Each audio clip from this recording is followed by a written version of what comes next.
Well, hey there everyone. This is Prince, coming at you with a small little Crustle guide. This is not too long after Crustle got me to Master rank in Pokemon Unite. This is my first month of playing, and Crustle is the one I was able to climb all the way with. So this happened, if you're watching this far in the future, not too long, I'd say maybe 2 or 3 weeks after the buffs came in. And the latest buffs to Crustle were X-Scissor, getting extra damage and cooldown reduction, his passive ability giving more defense, and then something also happened to his Unite move, which is absolutely crazy. So here I have the build that I play with Crustle, which is Rock Tomb plus X-Scissor. He's a defender, played as a defender. You can run Crit Crustle, of course, as you've probably seen from many other content creators making YouTube videos of killing with Crustle. But I think this one takes advantage of his strengths a little bit more, and the reason is because I think about what I would be playing Crit Crustle instead of, and he's taking the place of some really powerful other options like Zacian or Buzzwole or other Pokemon that can, I feel, really just do the job a little bit better. And now, that's not to say that Defender Crustle just outclasses other defenders that are completely overpowered in this game, like Slowbro, like Lapras, like Umbreon, like even Trevenant. But he does offer some unique advantages that the others don't have. And if your lane partner is able to play really well with these advantages, then you guys can actually do really well. Now, of course, it helps to have a partner that you can actively communicate with, either in the same room or through a mic, like I often have. However, I've also played many times without direct communication, and if your opponent has a nose for blood, they will usually know when to dive in and best utilize the advantages that you are adding to that lane. And most of that comes from Rock Tomb. And I will go into that in a little bit. Before we leave this page, I just wanted to go over the held items. XP share is a must for me. It really helps if you have a lane partner that has to evolve twice. It's so nice getting them there that just a little bit faster, and if the opponents aren't doing the same thing and aren't steamrolling you, which if you're playing correctly they really shouldn't be, then you're just going to have a stage 2 fully evolved Pokemon before they are in your lane, which is always great. Buddy Barrier is awesome because it makes your super powerful Unite move even that much more powerful and helpful for swinging key team battles. Rebel Rouser makes Crustle so strong, both in terms of dealing damage and in terms of staying alive. And Buddy Barrier providing an extra shield not only for you but for your ally, more importantly, that might have otherwise died, and now they can stay in the fight and deal damage for longer. That could be a huge game changer. Crustle's Unite move is absolutely one of the best aspects of this Pokemon. And finally, I have the weakest item, but still pretty important, the Focus Band. Everyone knows it. It's so great. Boosts your defenses. Is good for keeping you alive that extra little bit. It's awesome. I don't really think these 3 items could be replaced. As for my main battle item, it is the potion right now. I think the X-Speed might be a little bit better. They have their strengths.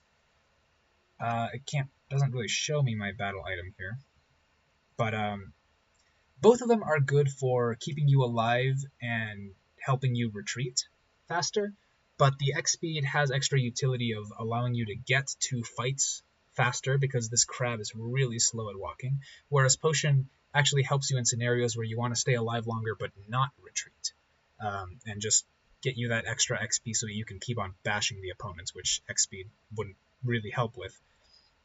So I've really been liking Potion. I do think X-Speed has a little bit more utility. I will definitely be switching to it at some point, but this Potion's been really nice to me.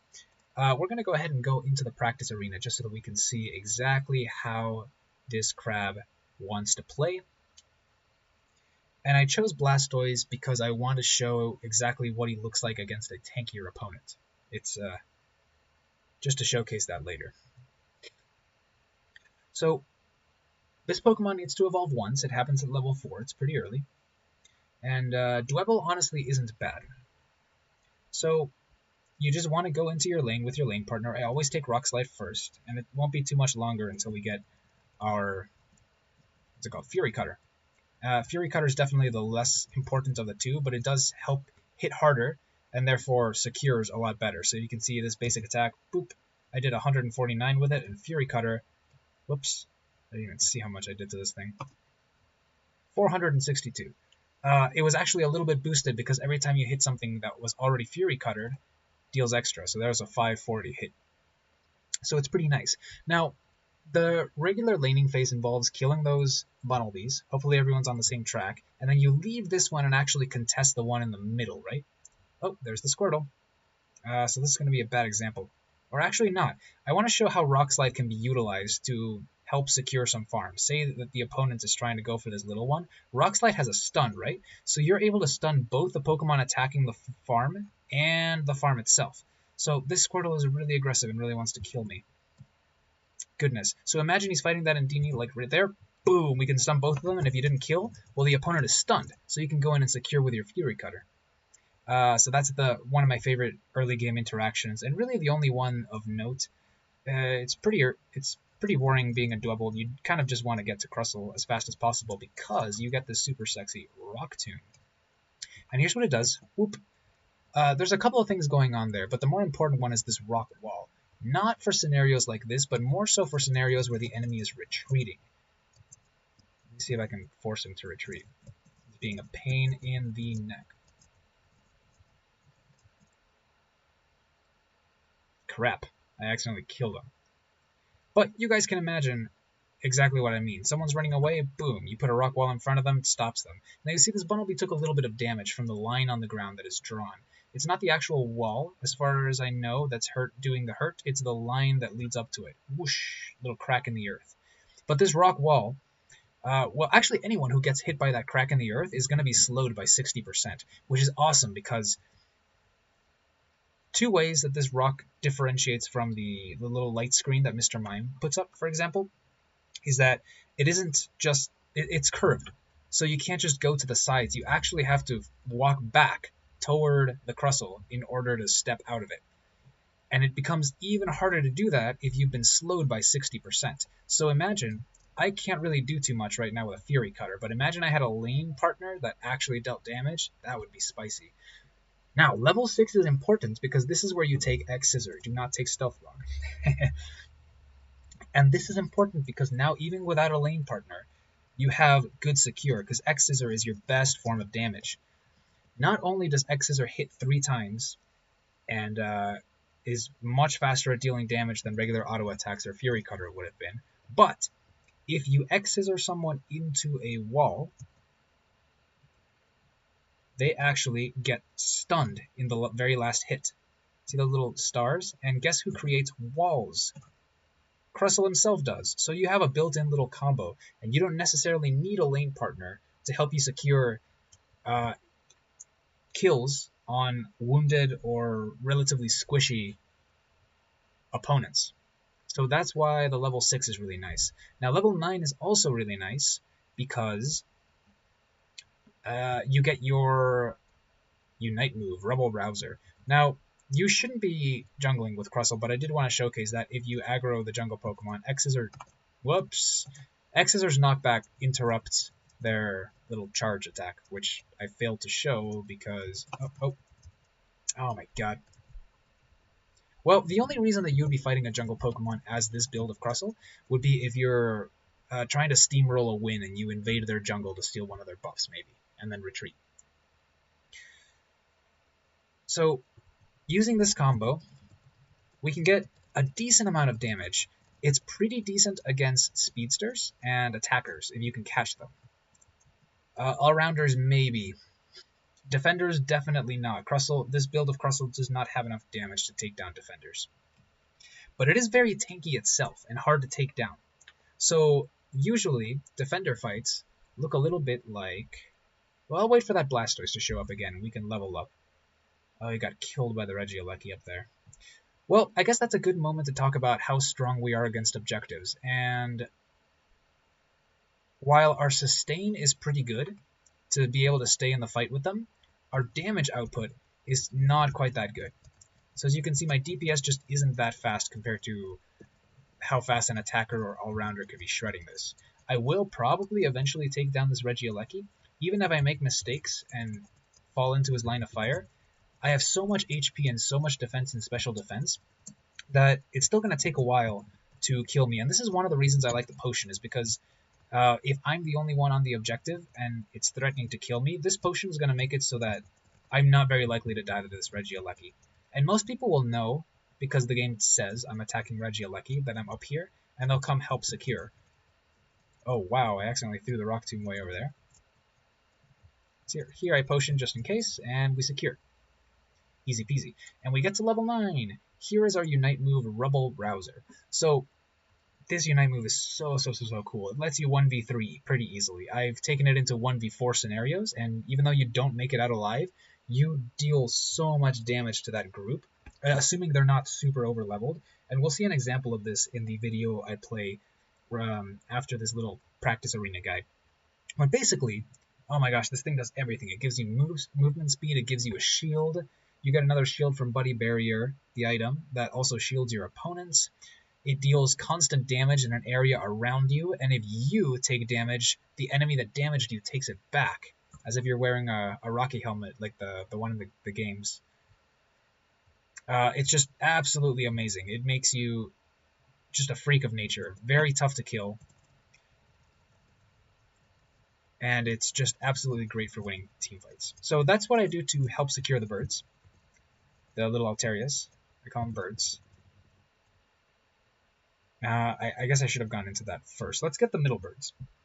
Because this guy's actually pretty good at securing, especially if your lane partner is an attacker with ranged attacks. You make a nice little pocket and then swing them all into X-Scissor. Now imagine there's an Alolan Ninetales behind me, throwing a Blizzard Avalanche into that. Those birds are getting vaporized in maybe 2 seconds tops.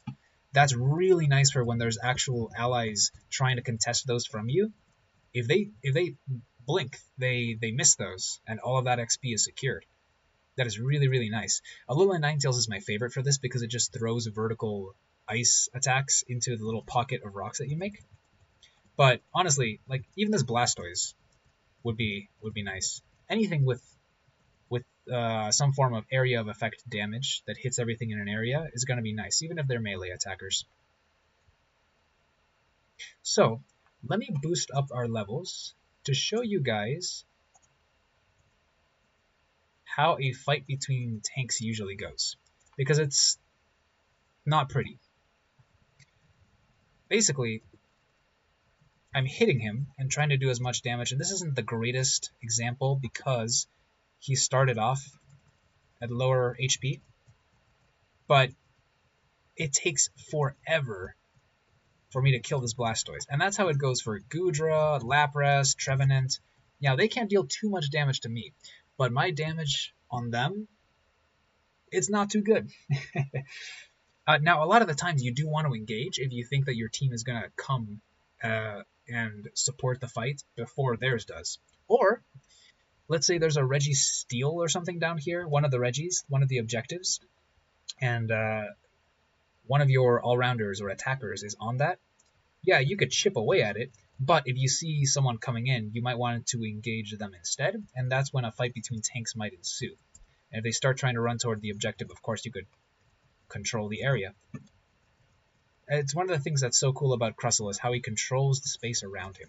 Now, X-Scissor Plus reduces the cooldown, which is really nice. And Rock Tomb Plus, what that does is reduce the slow. It goes from 60% to 80%.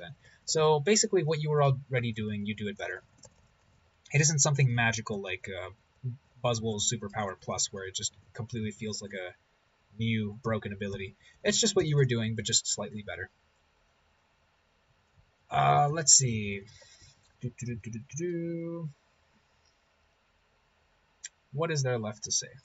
The Rayquaza fight, you're not the biggest contender, but X-Scissor has actually more decent secure than one would imagine. Here, I don't want this stolen from me, so I'm going to turn on my Unite move, Rebel Rouser. Let's, oh my goodness, Blastoise has so much knockback. I'm going to try and pin this guy into, oh, never mind, I killed him. Alright, well, wonderful. I was going to talk about how you do against Rayquaza, but you do about as well as any other tank. You survive well enough, but you're not exactly ripping this objective. So sometimes I will start the fight so that the aggro stays on me. However, once more of our teammates show up, I maybe sometimes stay on it, maybe pivot to try and keep the other team away, depending on what the situation calls for, of course. Alrighty, I think unless I'm missing something crucial, that should have been the basics of what my Crustle build looks like. So now we can hop in to see a solo queue master rank match that I played with this guy. Alrighty, I'm back with my Master League, or Master Rank Crustle. Master Rank has been a blast, honestly. It's just, everyone is so knowledgeable about the game at this rank. Everyone makes such cool plays that I get to admire. I've been on teams that just feel really, really, really good, and we still somehow lose because the opposing team is just that organized, and they pick up little things that we don't, and we end up losing the Rayquaza, and I don't know, it's just a blast. It really is. And this game was no exception. Now, I'm going to showcase one of the games that I won, and specifically one where I don't have one of my buddies with, because sometimes my videos feature either Sockavin or Thundertoes, and, you know, not everyone has friends that they can invite that they're sure are really good at this game. So I wanted to show, you know, a game where I was in solo queue, just myself, in a team with other players. I don't have any evidence to suggest that any of these guys were playing together, but it was a game well played by everyone. Now, these teams aren't super meta. Pikachu, generally not considered one of the better attackers in this game. Gengar, not really considered one of the better speedsters. Obviously, Crustle is still an underdog.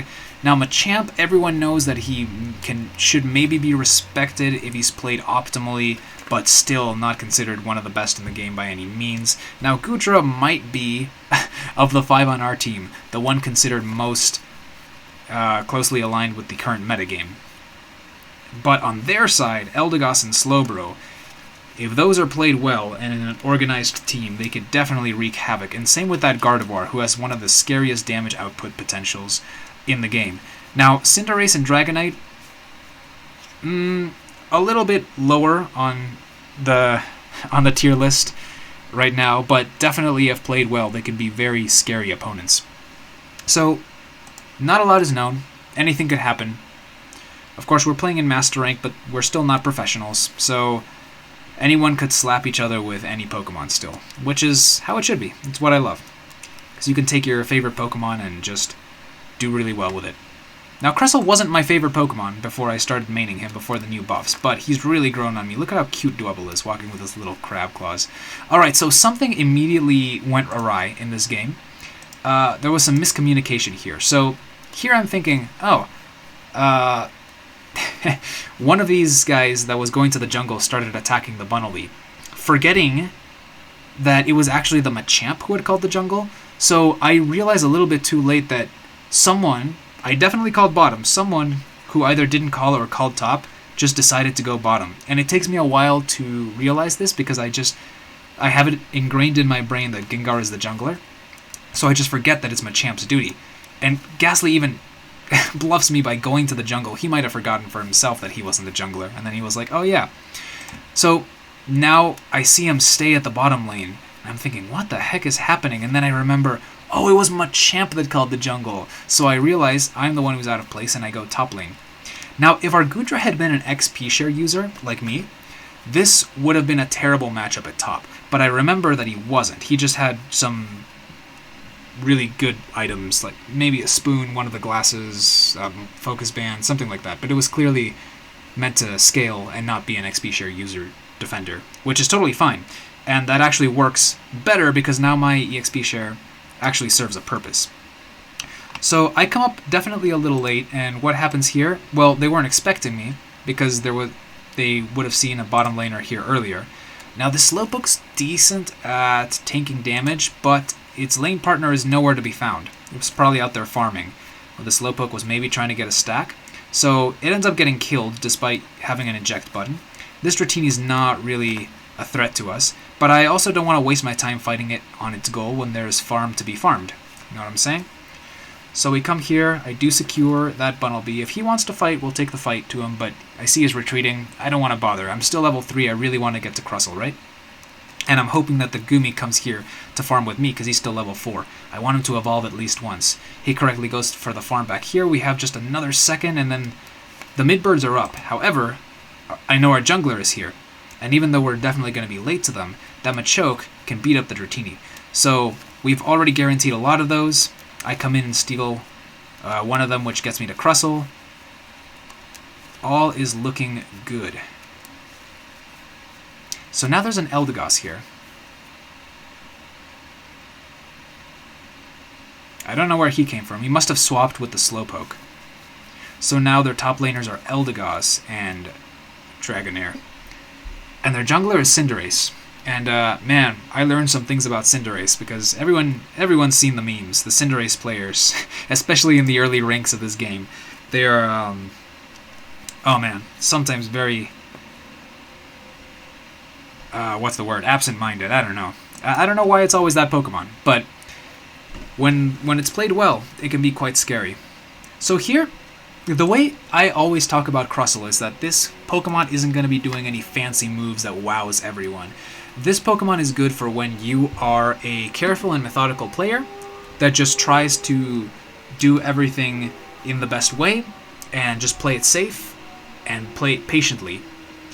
And some players might find that boring, but I think is really rewarding because when you play safe, you give your opponents less opportunity to take advantage of your mistakes. And sometimes the more impatient among them might dive into situations that were mistakes themselves. And Crustle is really good at punishing those because this Rock Tomb makes it so that there's an extra step in making sure that you escape from the Crustle. Right? So before, you'd have to outrun, you'd have to turn around, notice that you got in a bad position, and then try and just outrun the enemies. But now you also have to find a way to get around the Rock Tomb. Now one of the struggles I've been finding in Master Rank is that a lot of people have the eject button, strong contender for the best battle item in the game, and eject button can jump over the Rock Tomb. So more and more I'll be seeing good players that are able to, bypass the hazards on the road that Crustle sets up. However, you keep asking the questions, and eventually you might run into someone who doesn't have the answer, and, well, that's what you have to force them to do. Now here, I'm securing farm. I see that there's a Dragonair there, but I don't know what its big plan is for getting out of there. I have two allies that were scoring on their goal, while he was scoring on ours. He or she, and he's either going to have to go south or come right back toward us, which is kind of what's happening. So I'm going to go in, set up a Rock Tomb, make it harder to escape. Easy secure here. So now I dive toward the enemy. Here's the first time we're getting ganked by the Cinderace jungler. And look at what happened to my HP. So, oh gosh, what happened? Why are we stuck? Let's go here. Right. Technical difficulties. Look at my HP here. Boom.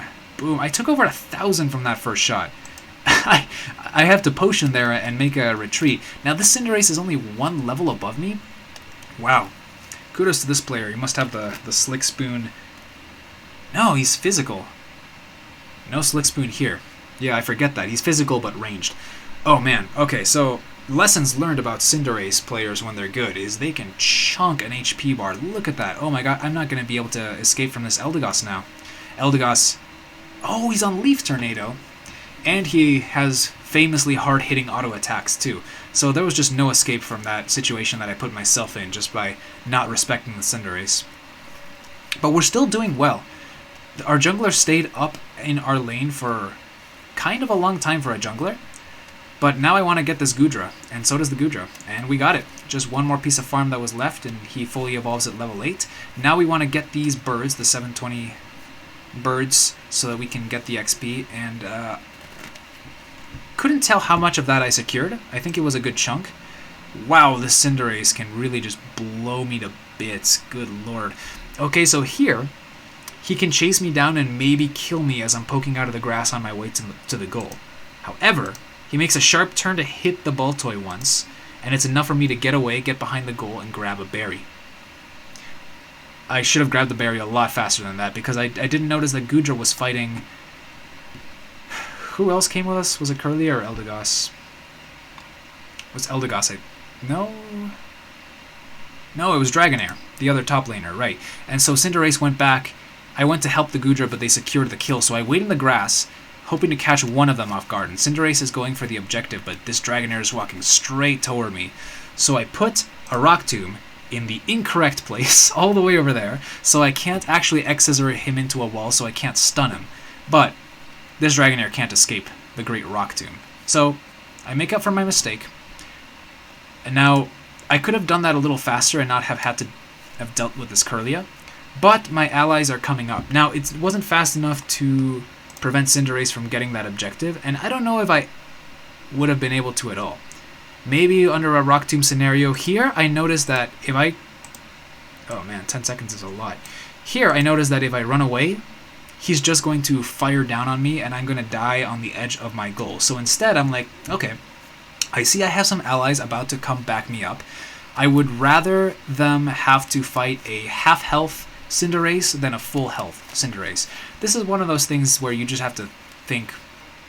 It comes with experience, right? I'm lacking a lot of the knowledge to make some of those moves, but I can make others. So at this point, my life is gone. The only difference is, do I spend it running away or do I spend it chipping at this Cinderace's HP? So I do that second one. There's the Rock Tomb. I set it a little bit too far back.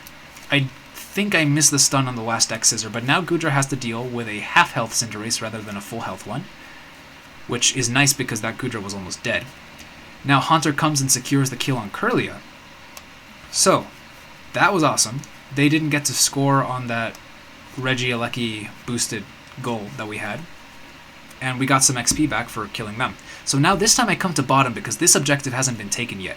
Now Eldegoss and Slowbro are here. This could be a deadly combination because Slowbro is really defensive and Eldegoss can heal. Oh, I forgot. He doesn't have Pollen Puff this time around because we saw Leaf Tornado. But he has whatever this is. The Spore Guard? Cotton Guard? Or was that the damage dealing one? I can't really tell. Did that Machamp just come from behind us? Oh goodness. Well, you see how I locked them into Rock Tomb and X-Scissor? And I'm actually, barely able to secure the kill on that Eldegoss, right as I'm dying. Right. I see what's happening. I just got the colors mixed up. So that's our Machamp coming from the correct direction. And Gardevoir had just now shown up, and I know that if this Machamp can get the correct hits on the right Pokemon, that Gardevoir is not in a position to live much longer. And Goodra's here to make matters worse for them. So this Gardevoir is toast. Unfortunately, our goal goes down, but these Pokemon aren't surviving both Machamp and Goodra. Not a chance. So, even though I died, I once again think that I set up my allies to do good things there by deleting that Eldegoss and forcing them to stay in the goal for longer than they would have liked. Cinderace is scoring on us up there, so at this point I'm thinking... I don't remember, but I think I'm definitely going bottom because that objective is still up, and securing that is still important. So, I leave the Cinderace to his own devices up there. Gengar is farming over here, which I think is okay. He might still be able to get to us in time. Now there's a big team fight. I see the Eldegoss, I see the Gardevoir. Oh man, I was running toward this objective, but I think at this point it's more important to get to my teammates, because if they lose this fight, then I'm not getting back up against the Reggie. I am instead getting it stolen, more likely than not. So there's no point in starting that fight. I need to go up here and help my teammates win this team fight. Now the Gardevoir is super squishy, so you see it almost died to my Rock Tomb. This Machamp is almost dead, but I think I can take advantage of that hole that I just put them in, that little pocket of rock. Yeah, sure enough, I don't know who killed that Gardevoir. Somebody poked it and it fell over and died. But the Slowpoke, definitely going to be a tougher opponent. Or at least it would be if our Goodra hadn't just scored 40 there and broken the goal. Now let's rewind a little bit, because I think this might have been important. This Goodra was scoring. We have a Pikachu up here. He wasn't in the frame, but I forgot about that. Goodra's trying to score, and I set up a Rock Tomb that kind of makes it very difficult for them to disrupt the Goodra. I don't think they were going to anyway, because they were busy trying to gun down the Machamp, which they did. Kudos to them. But if they had tried to focus down the Goodra, maybe that Rock Tomb would have interrupted. Who knows? And that's important because Slowbro fighting outside his goal is a lot less menacing than Slowbro fighting within their goal. So at this point, I don't know why the Goodra went that way. I think he was supposed to come secure the objective with us. Luckily, Pikachu came with me because my DPS against this thing is not very strong. Goodra realizes, oh yeah, the objective, and he starts coming back. Now, they start coming back as well, and thanks to where the Goodra was here, I was able to see where they were, but I think the Eldegoss dives really deep into this Regirock to see what HP it is. It should be popping into the frame any second now. Yeah, I remember in the game, this is when I noticed, oh yeah, for sure, the enemy are right here. And our Goodra's still alive, but there are 3 of them and 3 of us. So there's this Eldegoss, this Dragonite, and Gardevoir against Goodra, me, and the Pikachu. So here, I was trying to be patient and X-Scissor at the right moment. He takes some good damage there. And I actually turn on my Unite move because I saw 3 of them, and I said this is going to be a team fight, I need this. And if I'm not mistaken, it's actually my Unite move that finishes off that Reggie, which is pretty metal. I come up here to help the Goodra, and Goodra was basically done winning a 2v1. Jesus, this Pokemon is insane. But remember who he was laning with. So look at the levels right now. I'm seeing there's 2 Pokemon that are level 12. One of them is their jungler, and is the other level 12 our jungler? No, it's actually the Goodra, my lane partner. It's because I have that XP share that it was able to get to such a high level so quickly. And if it hadn't been at level 12, would probably have lost that 2v1? I don't know. The XP share is a really, really powerful item, and many consider it the most powerful item in this game for a reason. I just wanted to brag about something not everyone thinks about in this game. Pikachu, conversely, was not laning with an XP share user, and that's why he's not level 12.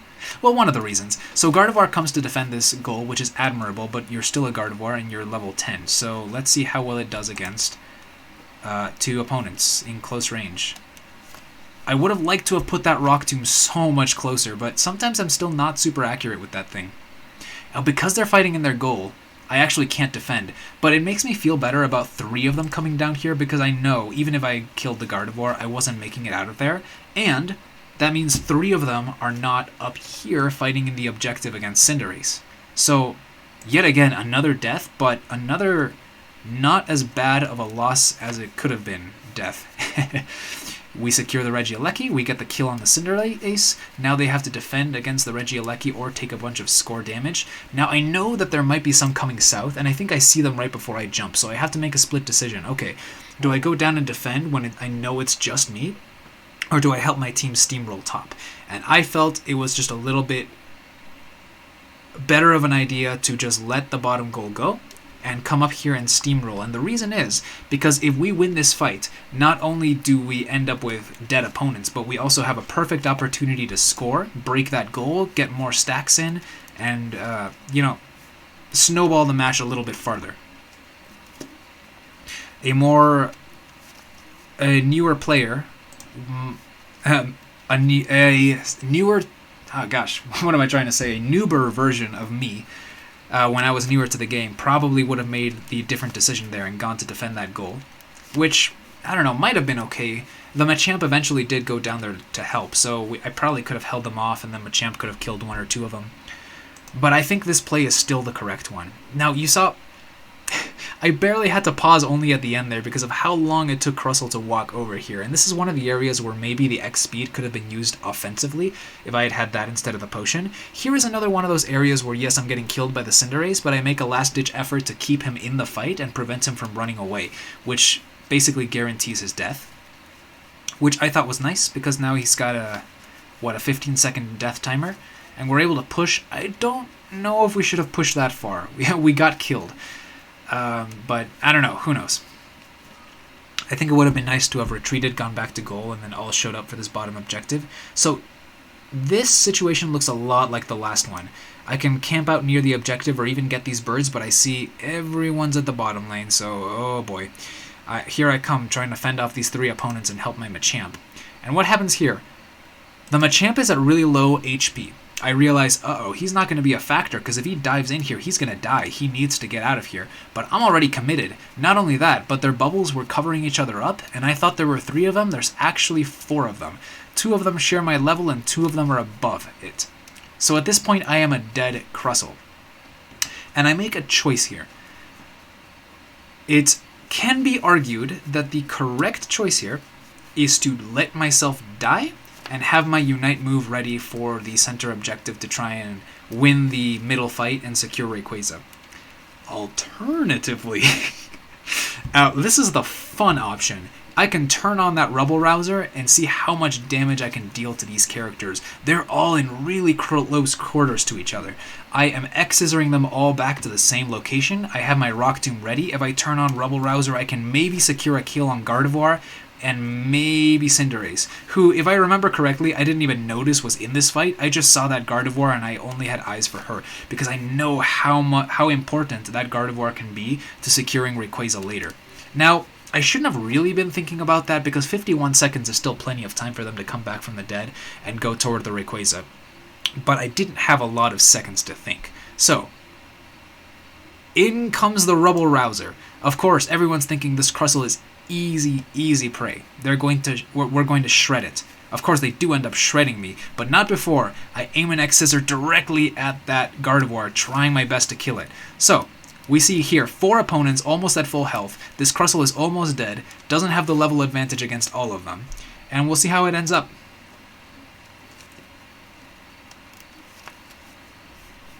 Kill on Cinderace secured. I die. That Gardevoir and Eldegoss are severely wounded, and Slowbro's at half health. How cool is that? I'm telling you guys, Rubble Rouser is such a fun Unite move. You can make situations like that so much worse for your opponents than it should be. What are they going to do now? They can start trying to secure the objective while they're sitting at 20% HP. That Eldegoss doesn't have its main healing move of Pollen Puff. In comes Pikachu and Gengar. So Gengar goes more toward the bottom. This Pikachu's distracting this Slowbro, so we're fighting here. That Gengar gets a double kill. Easily picks off the Eldegoss and Gardevoir, which would have not been the case if I hadn't united there. And then, of course, gets that secure on the Registeel. And then we kill the Slowbro. A team wipe that was not meant to be, but we forced it to happen with the Crustle Unite move. So was that correct? I think it might have been, honestly, because even though now I'm a little bit scared not having Rubble Rouser in case there's another humongous team fight that happens in the center, which is very likely. However, we all have shields from the Registeel, we have extra defenses, they're coming in and we're meeting them in their jungle, they might be split up, we're scoring some points with Registeel shields. I don't know, I feel like I was kind of rewarded for that play that was really risky. Now, here I try to hide in the grass, and I realize a little bit too late, oh, the fight isn't happening here. The fight's happening over there. We're trying to cut them off before they even get to the center, before they even see the Rayquaza. And so the Machamp and the Gengar was probably a good idea on their part to go try and score those 50 points they're carrying, because there is a scenario where everyone just murders each other and spends the whole 2 minutes dying, coming back, fending each other off, killing each other again, and then the Rayquaza never gets killed. And if we score these points, in that scenario, our victory is guaranteed, right? So all the little things that we have to think of. So I think it was correct for them to go bottom and score. This Goodra is doing a tremendous job of going the opposite direction and fending off 2 of them there. If I had been quicker to realize what the actual game plan should have been, I should have started walking already. Another area where I might have liked to have the X speed. But of course Potion has been useful this entire match as well. I just haven't been pointing it out because it's not as obvious to see when I Potion. So here I go. I decide I can either go bottom and help the guy score down there, or go top and help poor old Goodra that's fighting a 2v1. I didn't learn my lesson because I go to help the Goodra, forgetting that it's fully capable of 2v1ing. I throw a Rock Tomb at absolutely no one because this Goodra is an absolute monster and is now the highest level in the game. And he's going straight for the Rayquaza, which I say, you know what? Cool. I can go with you. However, I'm a level 12 Crustle. My DPS isn't going to contribute much. I think I would rather help keep them away. It looks like, wow, most of them are wipes right now. At the time, I thought there was still a fight going on down there. And of course the thought process, which I think I'm correct in thinking this, is if I go down there and I help them win, then we unlock our real DPS monsters faster, and then they can get to the center and they can make more of a difference than just me if I let them take care of the fight by themselves. which they were doing a pretty good job. I have to say, my teammates were spectacular this game. There were a lot of times where I went to go help and I didn't even have to, and of course we get the concession here. Once they realize, oh, we're team wiped, not a single one of us is alive, they have everyone alive, that Rayquaza is going down before we can come back. I think this was a correct concession. There was no way they were winning this. And look at those levels, 12, 12, 12, 13 on their part, and we've got 12, 14, 13, 13, 15. Now, I am not going to sit here and tell you that I was the MVP of this match. Solo queue is a lot about luck for the exact 5 allies and opponents that you end up receiving. And even though we made some really unique and interesting picks of Pokemon outside what people would call the meta, every one of these teammates played spectacularly well. And I am just happy that I was here with them. And of course, I played to the best of my ability. And my decisions helped. As far as it looks like, maybe I was the weakest in the team, level 12, the life of an EXP share user. The decisions were still monumental, and everyone... I always say this game is not about the things you do right, it's about how few things you can do wrong. And I think we did a lot less of those than the opponents. And, you know, well played to the opponents. I don't think I can point to a single one and say this player was really terrible. They were dragging their team down. Maybe the Gardevoir and the Dragonite were a little bit weaker, but man, the Cinderace was chunking me. The Eldegoss and Slowbro were, Eldegoss and Slowbro. But, hard fought, and that's a good example of how I play Crustle and exactly how we can hold on to leads and make sure that you're at the right place at the right time, doing the right thing at the right time. Well, anyway, I'm just rambling at this point. Thank you guys for watching, and feel free to subscribe if you want more Crustle content. Thanks again.